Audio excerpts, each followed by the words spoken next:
Hello, world. This is the PocketGamer.biz Podcast. I'm your host, Peggy Anne Salz.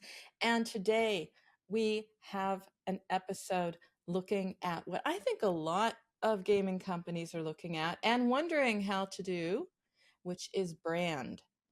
And we're going to talk to a company that is working on that. It's made tons of titles, and now it's going to take that all to the next level. And who better to talk about it than my guest here, CK Wang, CEO of Kooapps. Kooapps, of course, made over 30 titles, including Snake.io, which is all about what we're talking about, right, CK? You are the real deal, and you have had a number of milestones, the least of which is bringing Snake.io to the next level. And it's great to have you. I'm pumped to have you and talk about bringing it to the next level. Yeah, great to have you. And you are very passionate about games, I understand, not just making them as CEO of Kooapps, but you play StarCraft every Friday night with your brother, is what I understand. So what's that look like? How long have you been doing that? Yeah, I grew up playing games. I played StarCraft 1 like 1995. Gosh, it's middle school, elementary school. I can't remember anymore. We'd have LAN cafes back then, invite friends over. They'll bring their, huge, gigantic desktops and we'd LAN party. Uh, those are good days. And yeah, and even after StarCraft 2 came out over 10 years ago, I played it. And now, now it's a bonding moment. My brother's in Hong Kong and I'm in Seattle, and we don't see each other all that often. And so we play StarCraft every Friday night. And we're about the same skill level. We're both around like Diamond 2 ish. And he plays Protoss, I play Zerg.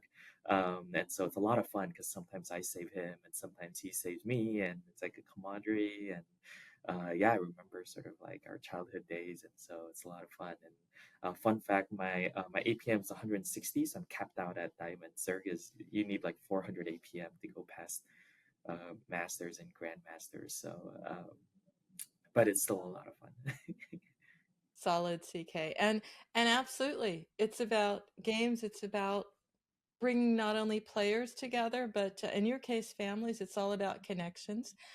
As I said at the top, we're talking about brand, but starting off, I've also been reading a lot about Kooapps and also you before you were at Kooapps, because you were at Microsoft Research. So diving into the depths of Twitter streams was what you were doing. And that's quite a shift from diving into the data that you need to build a gaming company. What does it take, or what's an unexpected insight from your time at Microsoft when you think about what you need to not only analyze lots of data, but capture millions of players worldwide? Yeah, now looking back, like all the dots magically connected somehow. But yeah, at the time, I actually started at Microsoft in the game studio, Microsoft Game Studios. I worked on Fable 2, Xbox 360. Yeah. So I was in Redmond. We worked with Lionhead Studio in UK. So I was there for about a year, and then I realized that Microsoft Game Studios was not a game studio; they were a publisher. And so it wasn't as creative as I thought. It wasn't as fun, and I was Mm, working more on the platform side and building tools, and it yeah. was still a great experience. I got to see a lot, got to see how games are made, especially on the production side with the timelines and all of that. But the other passion of mine is, of course, AI, and so I moved to Microsoft Research. I worked on machine learning. I worked on 3 token language models. Nowadays, they're like Wow. tens of thousands of tokens and millions of tokens. But back then, it was not GPU trained; it was CPU. It was 3 token language models. We analyzed the Twitter stream, which it would be like hundreds of millions of tweets back then. 2009, 2010. And because it was only 3 token language models, we tried generative actually, but it just didn't work. So all we could do was It was too early, yeah, it right? was I just too mean, this is early. a long time. Yeah. With three Yeah. token language models, what you could generate is phrases, not sentences, and definitely not paragraphs. And so all we could do really was to tag sentences. And so instead of generating, huge paragraphs or text like AI does nowadays, it'd be more about tagging. So like if it would analyze the whole paragraph and say, okay, this Bush that you're talking about is Reggie Bush, not George Bush. Um, and not Hmm. George Senior Bush, for example. And so be able to do things like this. And so Okay. so that the machine learning sort of term space there is called entity extraction. And then entity resolution to specific Wikipedia articles was what I worked on. Goes full circle, CK, if you think about it, because I mean, here we are. We use AI to make and market games, and you were very early on in that. Um, so obviously, you've brought a lot to innovate, and that can lead to some amazing outcomes. It always makes me, just very excited to see people unlock and explore. And that's what you've done at Kooapps, because you've recently celebrated, I give you a high five if I could, right? Snake.io's anniversary, expanding into new territories, virtual currencies, everything's on the books. First of all, congratulations. It's definitely been a long journey. We've worked on the game for many, many years, and especially the new hybrid casual transition, which we actually call unified casual, which I'll get into a little bit later. But our hybrid casual transition, we've shipped so many new features over the past 12 months that we've been working on, quite frankly, over the last 3 years.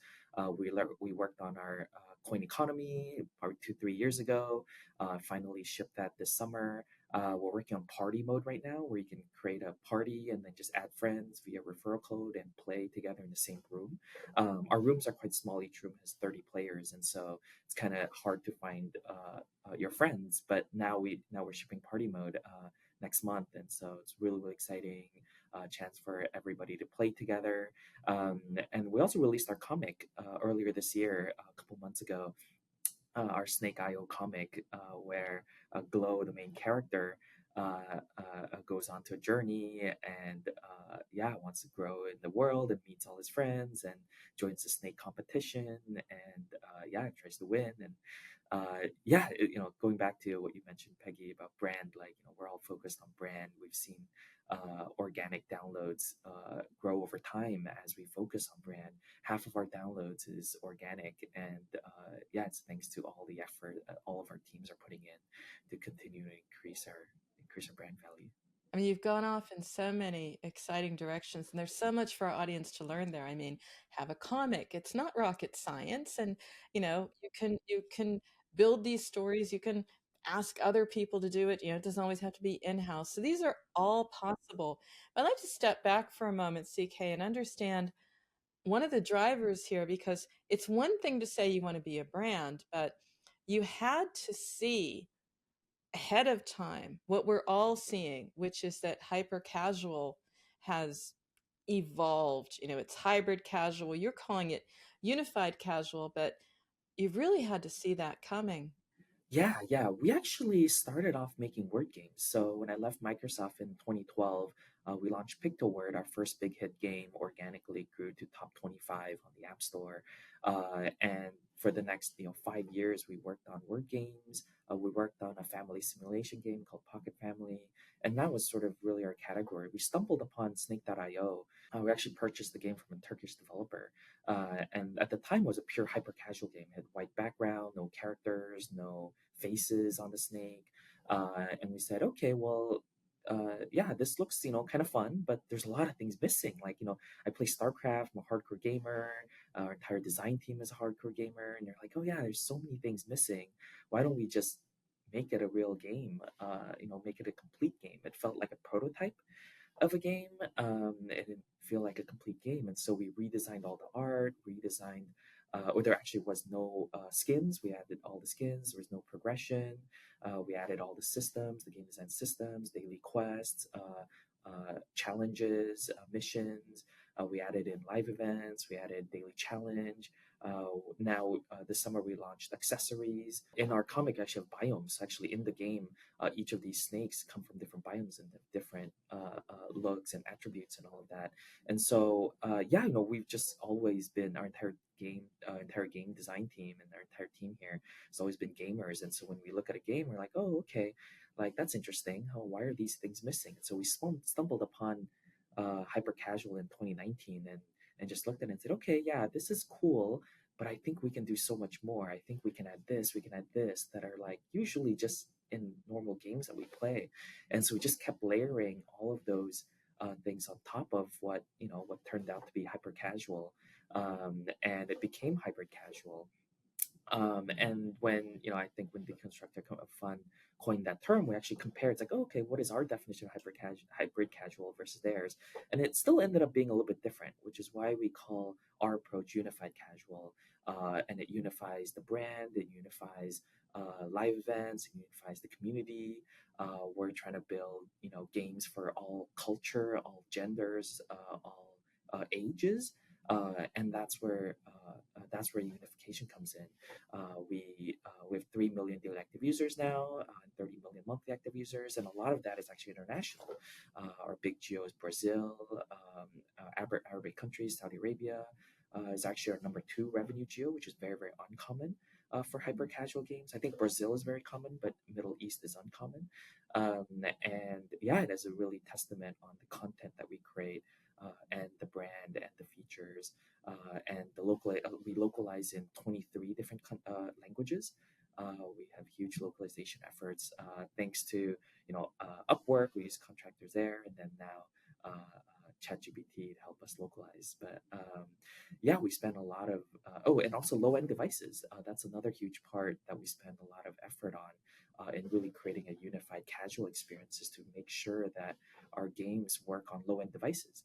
And so we support Android 5, we support iOS 11 or 12, which are really, really old OS versions. And I think goes all the way down to like iPhone 7 or iPhone 8 that we're supporting. And these are, it's a really big engineering effort. We have to make sure that our code is very efficient, despite all the memory that's taken up for ads, for example, and all the content. And so, yes, we do a lot of optimization, huge optimization team. We're constantly testing on low-end devices, making sure that they're smooth and not laggy, so that players love them, and all these devices from developing nations can work very smoothly. There's a lot there, CK, but and if you took it apart and put it back together, it's like a blueprint for how to do this, because that's the point. Unified casual. So you've brought together, there's like the inclusion, there's the old devices, the international reach, there's the brand, the accessories, the merch. All of this comes together, and that's what makes the experience. And that's why probably you weren't really impacted at all by the fallout and sort of the meltdown when hyper casual, when we found out that that model wasn't working. It had to be more. It had to be more than that. And you were already doing that. You were already enhancing the player experience to keep people coming back for more than 14 days, right? Yeah, that's correct. We kind of lucked out there because we had never really done UA until 2020. Prior to 2020, I was a big YC Paul Graham sort of fan, and he said something: make things a few people love. And what I interpreted that was, okay, don't do marketing, don't do paid UA. When people, I'm going to make things that people love, and people are going to come, and Okay. we're not going to have to do UA. Didn't quite work in gaming space. And so we started doing UA only in 2020. When ATT hit, 2021, we just weren't that advanced yet. We just never did any sort of user level targeting or ROAS campaigns. We just hadn't, we're just on simple CPI campaigns because we started late to learning how to do UA. And so when that went away, it just didn't affect us because we weren't doing any of that. So how is it going now? How are you actually monetizing the game? Is it ads? Is it admon? Because you've got a dedicated user base. You can certainly be monetizing that audience as well as advertising elsewhere. Yeah, totally. So we monetize mainly off of ads, like a lot of hyper casual games. Okay. We just launched our coin economy this month on Android, and we haven't launched on iOS. We're launching next month on iOS. We're expecting the in-app purchase to grow over time. We've already soft launched, and we're seeing very, very good results, probably like 10, 20, 30% IP revenue. So our team is super excited. We're working hard at it. The interesting part is when you make an ad monetized game, the polish doesn't have to be as high. Whereas when you make an in-app purchase game, we have to redo all the animations, we have to redo all the assets. We're actually redoing the entire UI UX of the whole game, and we've been working on this for over the past like year or two, past 2 years, in redesigning all of these assets. When people spend even $1, they feel entitled. Like this character has to be, cute or cool or awesome. It has to have a story behind it, and that's why we launched the comic.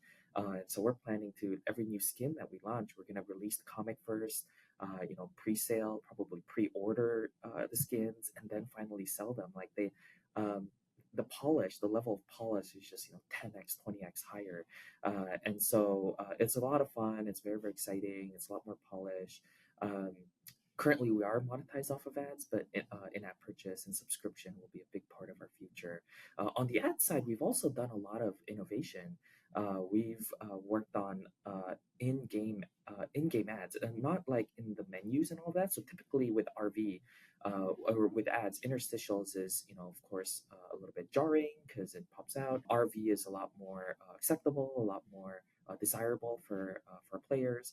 And so now the trick is, how do I get rewarded video into the game? The vanilla sort of implementation is at the end of your level or in the coin store, but most of the Yeah. time, people are actually spending in the actual match, like while I'm controlling the snake. And so I think from our data, people play about 30 minutes a day, and I believe only like 2 or 3 minutes is outside of the game, right? Like people come to play like the actual round in the game while they're controlling the snake. That's what people want to do. And so how do we put ads while you're in the game is a big part of what we're working on now. So we're very very interested in audio ads. So you can pick up in-game boost and triggers audio ads. We're testing audio ads currently. Um, we're really excited about that. We have a new feature called a rewarded video portal, where while you're in the game, you can go into a portal and then buy stuff, right, and get power ups, and those are ad monetized. But you're then able to essentially take a break from the actual gameplay and then watch an ad, get your power up, and then go back in, right? So let's say if it's like there's this enemy or this child, there's this player that like you played with, and you're like, okay, I really want to get back at them, but my snake is too short. It's going to take me 20 minutes to catch up. Maybe by then they've already left the game. Okay, like I'm going to go into our rewarded video portal and speed up my size increase, and then go fight against this player. And so we're seeing really really good results from this, and we're trying to we're going to scale this up even more. I don't know that I've heard about reward video portals, but it makes sense because I I can't once I leave the gameplay, how do you get me back? It makes sense to put it at where everybody else is doing, somewhere at the end of a session, at the beginning of a session, but how are you putting it in there, CK? I mean, you have to build your own way of getting the rewarded videos into this portal. It's like making a space for them. Yeah, definitely. Yeah, It's your own IP is what I'm saying, right? yeah, exactly. Yeah. So with our own IP, Smart. You can uh, sell that. yeah. I think the future of ads is gonna be diegetic. Like it's gotta be, in the experience. It's gotta be seamless. And the better we can do that as a whole industry, I think it's the better for everybody. And so we're at the forefront of testing that. We're very very excited, especially for games where the mechanic is an endless mode. So in Snake IO, if you don't die, um, then you just play forever, right? You could play for like an hour without watching any ads.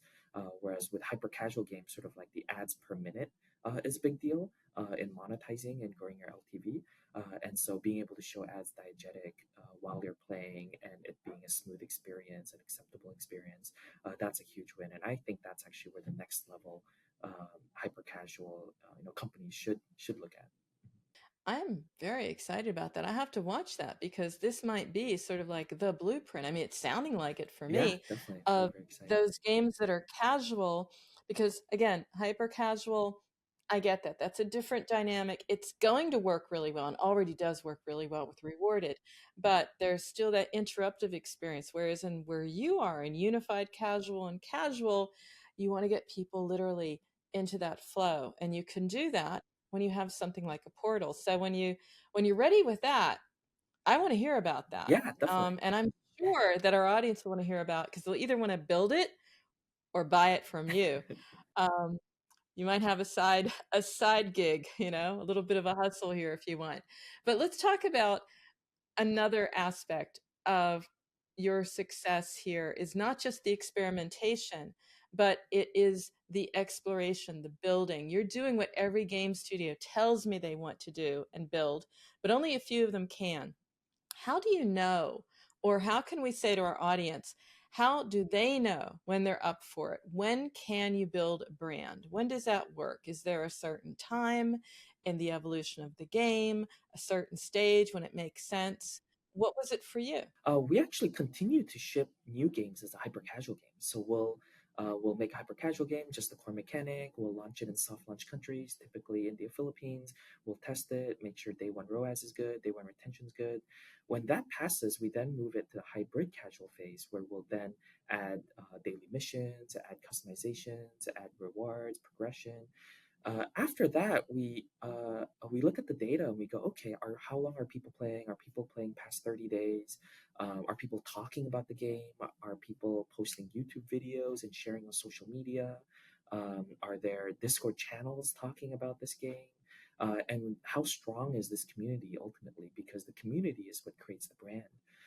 And so this phase, not all of our games make it to unified casual, of course, just like not all of our games graduate the hyper casual phase as well. I would say the hyper casual phase is probably like a 5% success rate, like 1 in 20 games that we test will pass to the hybrid casual, where we add in like layers of game systems and game design and new art and all that. We actually redesign the art. For hyper casual games, we just use Unity assets for art. Whereas in hybrid casual phase, we redesign all the art to be AAA.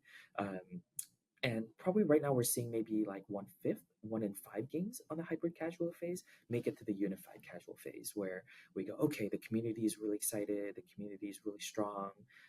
This game can really, grow beyond a hybrid casual game into a unified casual game that has a brand that we hope lasts forever. Like Tetris and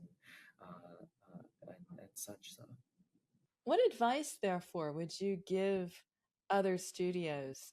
Because yes, it is about making a brand, but it's in your case, you have built a robust brand. It's a brand that we know.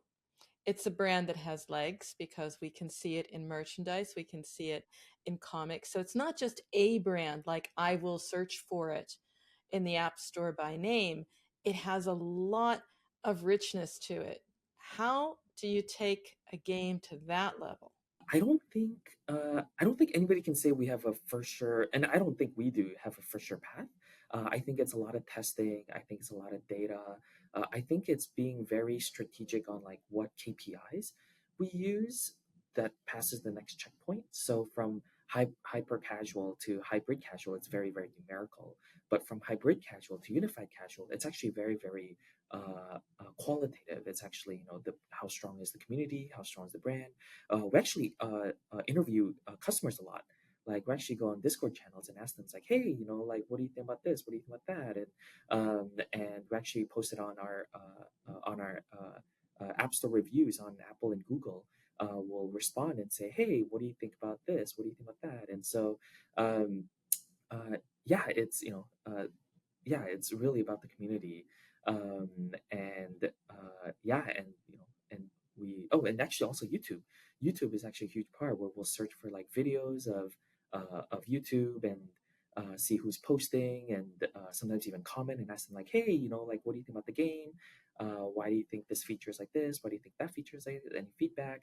And so it's really engaging with the community and hearing what they have to say and really, like using that to then improve our brand. Like with the comic, when we first launched it, um, it was really cool. I think a few weeks after we launched the comic, we saw a couple of tweets on Twitter or X saying, "Oh wow, this is so cool! Like mobile games are not allowed to have comics. Can't believe they're doing this." And so yeah, it's amazing. We yeah, we're really excited. There is a luck component of it, of course. Not every mechanic that we make has good metrics, and not every good metric game can have a lasting brand. But it's definitely a lot of sort of keeping our ear to the ground, making sure that we're listening to the data, listening to the community, and constantly improving the game, and yeah, and building and continuing to build brand. And it's definitely over years. Like I think Pokemon, like I think all of the big brands, whether in gaming or not, took many years to build up. Disney Mickey Mouse took amazing brand, took many years to build up, and it's the same I think for all game developers. But I think the yeah, it takes a lot of time, and during that time, I think it's just hard work, keeping our ears to the floor and continuing to improve the game with what we believe is correct and shipping new features of what players want. And it's so important to listen what the community has to say. And that's what you're doing. Not many really do. They're looking a lot at the data. You're looking at the data too, but you're also asking, as you said yourself, you're asking in the App Store reviews, you're asking in Discord.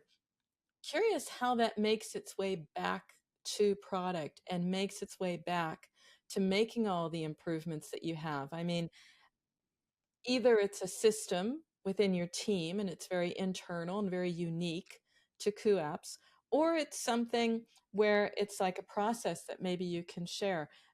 What makes it possible to not just listen, but also action? So every week, our marketing team actually sends out all of our reviews to the whole company, and we send out the good reviews to everybody, and then we send out the bad reviews and customer suggestions to the stakeholders.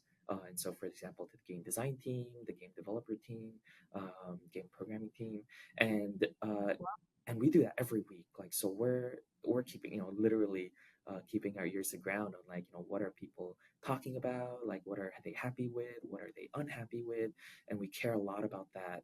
We try to reply to every single review on the App Store. We try to definitely read all of them, and we definitely we try to yeah, improve our game. And of course, there's always development is always hard, delays always happen, and things need to get prioritized. Or we definitely have a huge backlog, even with yeah, with all the hard work that we're putting in. But we listen and we care about it. And actually, um, for the email review, for the email customer support messages, those actually come straight to me. Even so, in game, we have a tool that we built called Help Chatter, and it's kind of like WhatsApp, and so you can chat with our customer support. That one goes to our team. But if you email from our website and you email us, that actually goes to me. So it's kind of like, okay, if somebody is going out of our app and emailing, going out of their way, going to our website and messaging us, I actually see that. And so, yeah, I think it's, a lot of things. I think it's, making sure that there's constant flow of information, like our weekly emails for the reviews. I think it's from top down, like, what the CEO cares about and what the CEO spends his time on and asks. I think the rest of the team will have, yeah, we'll have a good focus on that. And so, yeah, so I spend my time also doing customer support, customer service, and we care a lot about that. I haven't heard that very often from CEOs that they are into customer support and service. And it's kind of, I'm kind of like seeing you, sort of like on the bridge and like, the buck stops here and then the emails come in and you're looking at them. Um, Obviously, you've built some systems to do this, which I think is very cool. You've done a lot of your own building. I mean, your portal is your own. This system of sort of review and the the the democratization of the data throughout the whole company, probably also you've built it. What have you, maybe for a couple of tips, because it is a blueprint to follow. Studios want to be very similar to what you have. They want a brand, they want a community, they want the community to flourish. Are there any tools that you have that you just love that you haven't built, CK? Tools wise, yeah, I don't think so. Yeah, yeah, yeah. Tools wise, we use all the usual suspects. Like, I mean, yeah, we use Slack. We use use Facebook, we use Twitter, we use Instagram. We have all of those accounts.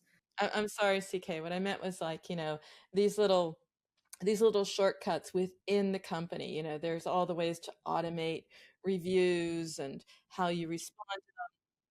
But it sounds to me really like you've built a ton of this yourself. But I'd love to hear I what see. you haven't built, because people, I Yep, don't want you yep. to plug any particular vendor. That's not the point. But I want Right, right. people to understand like what kinds of tools they can put together to listen and improve their game. Yeah, internally we have a platform we call Phoenix Cloud, and what that is our internal BI tool that we can analyze the data. We automate a lot of our analysis. What we've seen is when a lot of game developers, when they make updates to the game, they're like, "Oh wow, this feels good," and then when they release it, actually metrics go down, and they may or may not know. So this happens to us quite a bit too, and so we end up reverting builds a lot. And so being able to automatically know whether or not your release is good, like whether it's stability metrics like crash, ANR, NFEs. Unity has a lot of NFEs. Um, or if you're your frames per second and all of that, or even just like engagement metrics, all of that for us is like automated now with our internal BI tool, and we're able to see, okay, like this release is good, this release is good, this release is good, this release is good. So that's like a big we have a big team on this, and so that's our number one tool we have in house that we're also trying to improve furthermore. We're actually towards the end of the year, we're actually going to integrate AI into it so that like any team in our company can then talk to it and say, okay, what's our daily active users? Or for this RV portal feature, like how many people today entered and what is their churn like?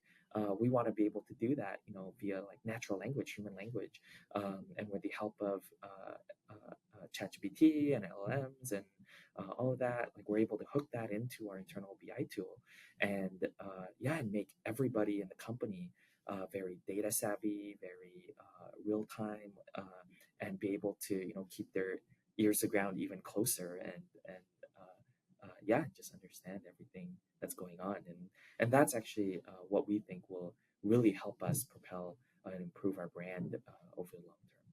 I think you're absolutely right on that count. I think that's very exciting with the AI integration. And probably people in our audience are just a little bit sort of, I wouldn't say jealous, but it's great when you can build these tools yourself. You have so much more flexibility in how you do what you do, how you react, as you said yourself, even pulling sometimes the games that you thought, this feature is going to really fly.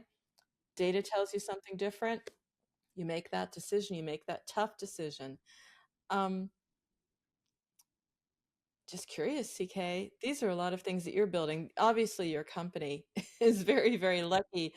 You're the CEO. You have this training from your days as far back as Microsoft, as early on.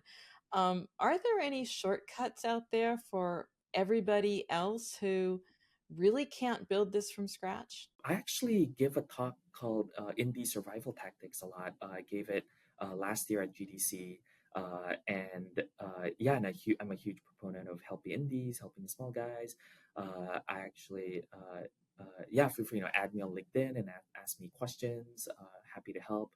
So in my indie survival tactic talk, I talk about how to get free users, how to get free and cheap users, how to increase your retention, how to make sure that like keep the lights on, make ends meet. And so yeah, over the years I think I've spoken at PAX as well, and Pocket Gamer, um, indicate all about the same topic, which is like as an indie, where you don't have large UA budgets, like how do we yeah, how do we do all of this? Like, how do we do all of this? How do we take some shortcuts? What are some of the growth hacks? And yeah, yeah, and it's really, I really want to give back to the gaming community that that has given me and us so much. And so yeah, so I do have those talks. I'd say, first off, definitely make work with people that you're excited to work with. I think having really strong co-founders has been the number one big thing, shortcut or not, like, this is gonna be a marathon.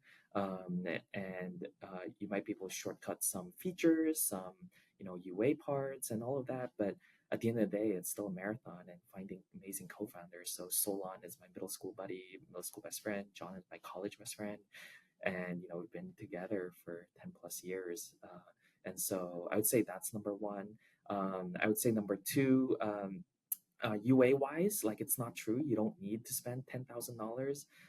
You can spend $10 a day. That's actually how we start all of our games, is a $10 a day UA budget. And only when the ROAS is good, then we increase it. But when the ROAS is good, return on ad spend is good, we increase it really, really fast. Like it's like $10, 100,000 daily budget, 10 grand daily budget, and so we increase it really fast when the math works. But we start very, very small, and so yeah. So if any yeah, anybody tells you no, you have to spend 100 grand, da, da, da, so really take it with a grain of salt, and do your own testing. We test $10 a day to make sure that everything works, and so And in which regions, CK, do you in test? yeah, on in India and Philippines is where we do our soft launch, and we test $10 a day. And the typical CPIs that we're able to see, I mean, you start with 20 cent CPI, of course, but it actually goes down to like 2 cents and 2 or 3 cents, and you can get like hundreds of users with $10, and that's for sure enough for you to test, like to see if to see what retention is like, test if we have any bugs. The worst, I've seen some indie game developers where they're really excited, they launch and there's like a huge bug, right? Like that really shouldn't happen if you have hundreds of players every day playing your game and helping you essentially test, right? Like before you go worldwide. And so we do that a lot. And yeah, $10, it's almost like a cup of coffee these days. And so yeah, I'd say those are probably like the two big ones. But like yeah, I have like 15 more that, like I say, I talk and yeah, no, but I think in these survival tactics, like I try to, yeah, share, once a year. Those are really interesting and inspiring because, yeah, it is truly the survival kit, and it says that we can do a lot with less, which is what everyone is under pressure to do. Um, have to have you back and maybe like do you're doing just a run through of these. The $10 a day has got me really blown away, CK, I have to say. I mean, I've heard about starting low, but it must be the KPIs. You know exactly what to look for. And if you're saying like ROAS is the North Star, or you're looking at retention, I mean, you know what to look for. And then probably having some modeling to say this is what it would look like if we dial up. Exactly. Yeah. Yeah. And so you need to know exactly what to look for. But I would say, even for somebody new that didn't, like, I would say just start with retention, start with ROAS, start with $10 a day. You will hit some cases where when you dial up, it doesn't work, but at least when it's small, it worked, and it helped you, test and get some feedback and get some metrics to work with. And yeah, that's way better than nothing, and also way better than spending 10 grand and then realizing, oh, we have so many bugs that, like, this data wasn't even that useful. And so yeah, yeah, that's yeah. And you feed it back into the game because that's what it's all about. Product. It's about product. It used to be performance.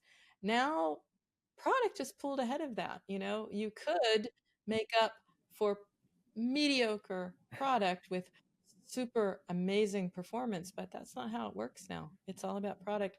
So $10 a day, you can at least know, do people like the game? What's happening? Will it crash? And gives you all of those. So your path is so amazing, CK. You must like pinch yourself thinking, is this where it is? You've gone from being a game step by step. That's what I admire here. Step by step building, always building on the next. As I said, now a multimedia brand. When do we see the movie? In a few years. So we have talked about that, movie, Okay. retail stores, yeah, Yeah. like yeah, animation, like yeah, or theme parks even, like that's the dream. Well, I'm gonna book my place there. But no, it's possible though. I mean, look, when something is popular, it's cult, it's a phenomenon, and we want to experience real world, physical world, digital world. Um, What's next then? I mean, we've gone from uh skins. I remember speaking with you when it's like, oh, we've got skins, this is really cool, and we're going to have virtual currency. Now you've got your currency set up. Community, you have your comic book. What's next? What do you want to do next, and how do you make that decision about what to introduce next? Yeah, hopefully, and the next year we want to be able to launch user-generated content, and we're working hard at it. We have it working internally. It's of course a very very grand feature and a lot of code, a lot of optimizations that we need to do. But user-generated content, we're very very bullish on. We're very very excited on. I actually think almost any game could take advantage of it. But I think especially for us with Snake, we're already getting people messaging us and saying, "Hey, I drew a snake. Can you put this in the game?" And we're currently doing it manually already with UGC, and so different game modes were all ideas from our community. Different skins were ideas from our community, and being able to give those tools to our community directly and have them created is our future, and that's where we're headed. That's what we're working hard on. But it's of course very very very big feature to ship, and so um, You just have to give them the tools and they will let loose. And I like the idea that you're going to use real influencers. Nothing against all the ways to supplement that or extend that with AI. But I think you just have such a real community that you can start real. yeah, we partner with influencers on TikTok. Yeah, that's one. Yeah, that definitely helps the brand as Yeah. well. We do that Uh-huh. every month. Probably 20 or 30 influencers that we work with, and they submit their video. We take a look at it. Sounds good. Please post, and we partner with them. And so that's also an area that that we're excited about. That we're going to continue to Okay. increase. Hopefully to hundreds or thousands. And the audio ads, how's that progressing as well? Because I know a lot of companies testing that, and it makes sense. It has to be a sensory experience, and sound is a sense. Why not make more of it? What are you seeing? We're very excited about the concept. We're currently testing it, but we're still running into some issues on there's some crashes, there's some performance issues, and it's a very very new ad unit. I think for the entire space, we're very excited. We're committed to testing it. There's definitely sort of like a couple of things. And for example, like there's no mediation for it. Like so, how do we show which provider? We kind of have to hack it together ourselves. So that space is really new, but I do think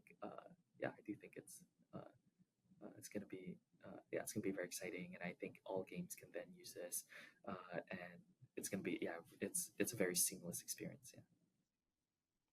I'm thinking the whole time, if we just want to test something new, we just come back to you, CK, because you've got rewarded portal, you got audio ads, you got UGC, maybe even a movie. We know where to come. We want to find cutting edge When we things launch a for movie, sure. you'll have front row seats, premiere seats. I I promise you. love it.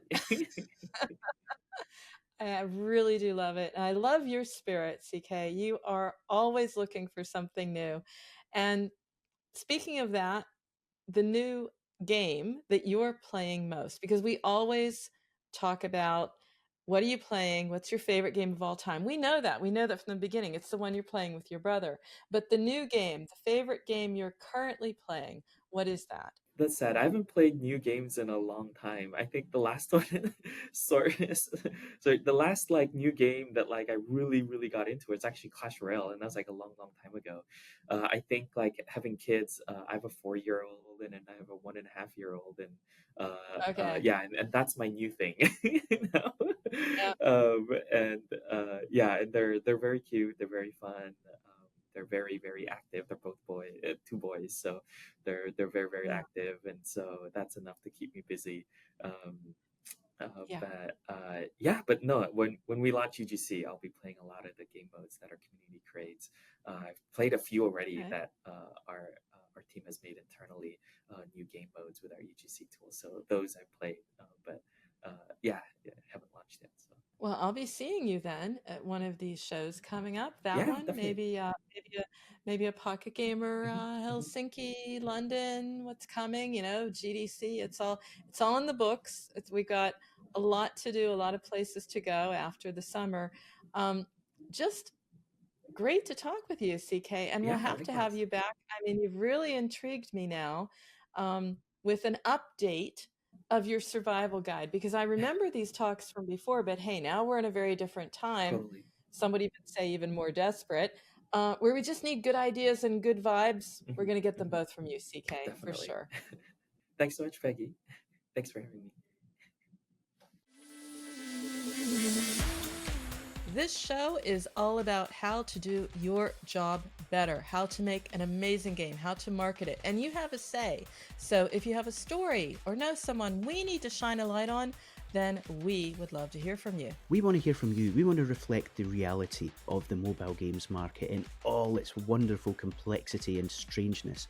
So if you have any suggestions for us, if you have any feedback for us, you can always get in touch. You can email us at podcast@PocketGamer.biz. You can find us on Twitter @PGBiz, and you can reach out to us through the PocketGamer.biz website.